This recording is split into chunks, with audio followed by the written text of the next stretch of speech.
നമസ്കാരം. 2023 October 7-നാണ് Hamas തെക്കൻ ഇസ്രായേലിലേക്ക് ഇരച്ചു കയറിയത്. അവിടുന്ന് പിന്നങ്ങോട്ട് സമാനതകളില്ലാത്ത ക്രൂരതകളാണ് ലോകം കാണുന്നത്. ഇസ്രായേൽ യുദ്ധം പ്രഖ്യാപിച്ചതോടെ പൊരിഞ്ഞ പോരാട്ടമായിരുന്നു നടന്നത്.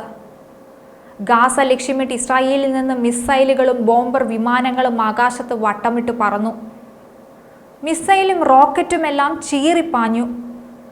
ഭീകരർ ഒളിച്ചിരിക്കുന്നെന്ന് തോന്നിയ സകല സ്ഥലങ്ങളിലും ഇസ്രായേൽ ഒരു ലക്കും ലഗാനുമില്ലാതെ ബോംബിട്ടു, മിസൈൽ വർഷിച്ചു. നൂറുകണക്കിന് പേരാണ് ഓരോ ദിവസവും ഗാസയിൽ മരിച്ചു വീണത്. ഇസ്രായേലിന്റെ ആക്രമണം ശത്രുവിനെ ലക്ഷ്യമിട്ടപ്പോൾ ജീവൻ പോയത് നിരവധി സാധാരണ പാലസ്തീനികൾക്ക് കൂടിയായിരുന്നു. സാധാരണ പ്രദേശങ്ങളിൽ വീണ ബോംബുകളിലും മിസൈലുകളിലും നിരവധി ഗാസൻ ജനങ്ങളാണ് മരിച്ചു വീണത്. പിന്നാലെ ആക്രമണം സ്കൂളുകളിലേക്കും ആശുപത്രികളിലേക്കുമായി. ഇതിന് വ്യക്തമായ കാരണം ചൂണ്ടിക്കാട്ടാൻ ഇസ്രായേലിന്റെ പക്കലുണ്ടായിരുന്നു. ഹമാസ് ഭീകരർ സാധാരണ ഗാസൻ ജനതയ്ക്കൊപ്പം വേഷം മാറി കഴിയുകയായിരുന്നു എന്നാണ് ഇസ്രായേൽ ആരോപിച്ചിരുന്നത്. ആക്രമണം കനത്തപ്പോൾ ഭീകരർ ആശുപത്രികളിലേക്ക് താവളം മാറ്റിയെന്നും ആശുപത്രിയിലേക്ക് തുറക്കുന്ന തുരങ്കങ്ങൾ ഉണ്ടെന്നും ഇസ്രായേൽ പറഞ്ഞു. ഹമാസിനെ തുരത്താതെ ഇനി ഉറക്കമില്ലെന്ന് പ്രഖ്യാപിച്ച ഇസ്രായേലും പ്രധാനമന്ത്രി ബെഞ്ചമിൻ നെതന്യാഹുവും ഓരോ ദിവസവും ആക്രമണം കടുപ്പിച്ചുകൊണ്ടേയിരുന്നു. പിടിച്ചു നിൽക്കാൻ ആക്രമണവും പ്രത്യാക്രമണവും ഒക്കെ ഇരു വിഭാഗങ്ങളും നടത്തി. അതിനിടയിൽ ചതഞ്ഞരഞ്ഞുപോയ ചില ജീവിതങ്ങളുണ്ട്. അത് കാണാതെ പോകാനാവില്ല. നിലച്ചുപോയ കുഞ്ഞു മക്കളുടെ ചിരികളുണ്ട്.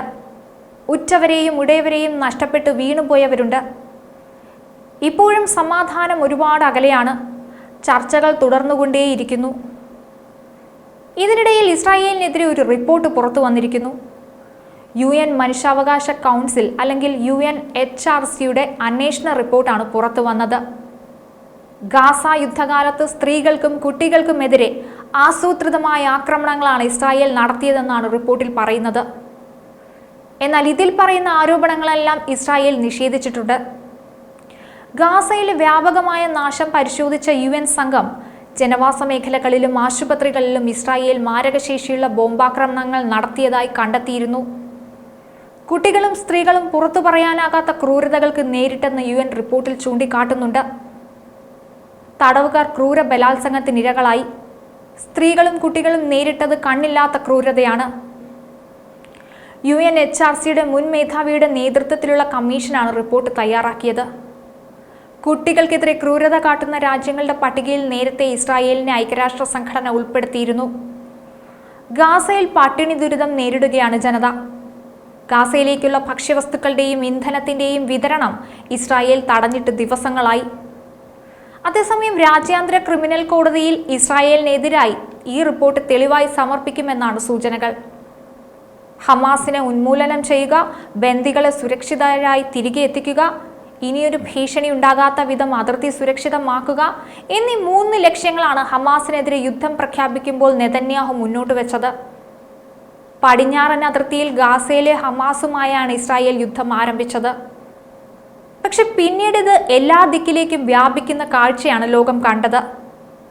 യുദ്ധം തുടങ്ങി ഉടൻ തന്നെ വടക്കൻ അതിർത്തിയിലെ ലെബനനിൽ ഹിസ്ബുള്ളയും ഇറാനും ഇസ്രായേലിനെതിരെ രംഗത്തെത്തിയിരുന്നു.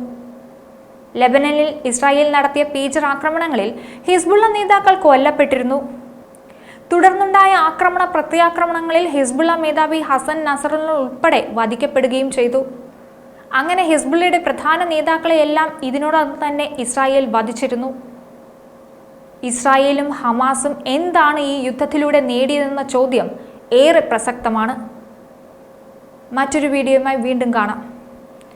ന്യൂസ് ഡെസ്ക് ഈനാട് മലയാളം.